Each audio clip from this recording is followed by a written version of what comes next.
Hello viewers, আসসালামু আলাইকুম। সবাইকে শাহিন টেক্সটাইলে স্বাগতম। আজকের ভিডিওটা হচ্ছে আপনার হাতে থাকা মোবাইলটা কি আসল নাকি নকল, আপনার হাতে থাকা মোবাইলটা কি অফিসিয়াল নাকি আনঅফিসিয়াল, সেটা আপনি কিভাবে চেক করবেন সে সংক্রান্ত আজকের এই ভিডিওটা। আমার এই ভিডিওর সাথে থাকুন, আপনারা অবশ্যই বুঝতে পারবেন আপনার হাতে থাকা মোবাইলটা কি আসল নাকি নকল, সেটা কিভাবে বের করতে হয়। ঠিক আছে?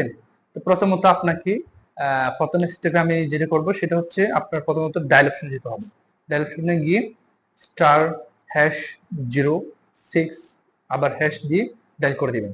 দেওয়ার ফলে আপনার সামনে IMEI নাম্বারটা শো করাবে। ওইটা আপনি এক পাশে নোট করে রাখবেন, যে আপনার একটা নোটবুকে নোট করে রাখবেন, নতুবা আপনি কি করবেন, কপি করে নেবেন। কপি করে নেওয়ার পর আপনি সোজা মেসেজ অপশনে যাবেন। যে মেসেজ অপশনে গিয়ে ওখানে আপনি একটা নাম্বার ডায়াল করবেন। মেসেজ অপশনে গিয়ে এখানে নাম্বারটা ডায়াল করবেন কি 160002। ওই নাম্বারটাতে আপনার SMS পাঠাতে হবে, মানে IMEI নাম্বারটা ওনাদের কাছে পৌঁছাতে হবে। তারপর আপনাকে কিন্তু জানিয়ে দেবে। ঠিক আছে? তো কিভাবে SMS টা পাঠাবেন সেটা হচ্ছে আপনি এখানে আসবেন, এখানে ক্যাপিটাল লেটারে টেক্সট মেসেজে গিয়ে ক্যাপিটাল লেটারে KYD লিখবেন।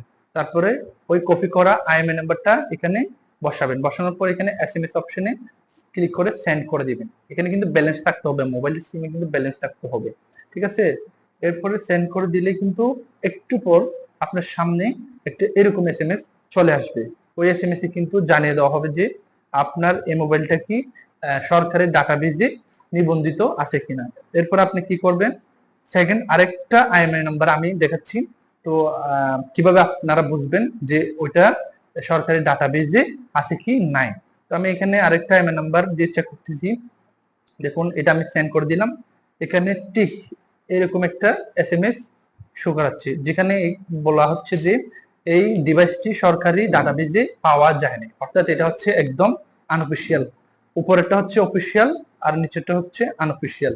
তো আপনারা চাইলে এই পদ্ধতি ইউজ করে কিন্তু চেক করে নিতে পারেন। দ্বিতীয় স্টেপটা হচ্ছে আপনি আপনার গুগল ক্রোম ব্রাউজারে যাবেন। আপনার গুগল ক্রোম ব্রাউজারে গিয়ে IMEI ইনফো লিখবেন। IMEI যে ইনফো লিখে আপনি ওই অপশনটাতে ক্লিক করবেন। এখানে প্রথমে যেটা দেখাচ্ছে IMEI ইনফো, এখানে ক্লিক করবেন। ক্লিক করার পর এখানে দেখেন, এখানে একটা কালি বক্সের মতো আছে। ওইখানে আপনাকে আপনার কপি করা IMEI যে নাম্বারটা আছে ওইটা এখানে বসাই দিতে হবে। তারপর এখানে আপনার যে ক্যাপচা ভেরিফাইডটা আছে ওইটা আপনাকে ফিল আপ করতে হবে। তো ক্যাপচা ভেরিফাইডটা ফিল আপ করার জন্য যে আপনি কি করবেন, এখানে ওনারা যে ছবিটা চাচ্ছে, মানে যে ছবিটা চাচ্ছে, যেমন এখানে দেখুন, এখানে আমাকে বলতেছে এনিমল সিলেক্ট করতে, মানে কি প্রাণী। তো এখান থেকে আমি সিলেক্ট করে নিলাম। সিলেক্ট করে নেওয়ার পর ভেরিফাইড হয়ে গেছে। এরপর চেক অপশনে ক্লিক করব।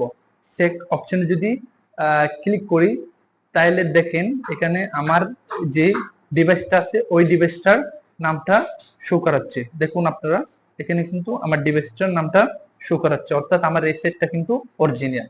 সো এভাবে কিন্তু আপনারা আপনাদের হাতে থাকা মোবাইলটা অরিজিনাল কিনা সেটা আপনি চেক করে নিতে পারেন।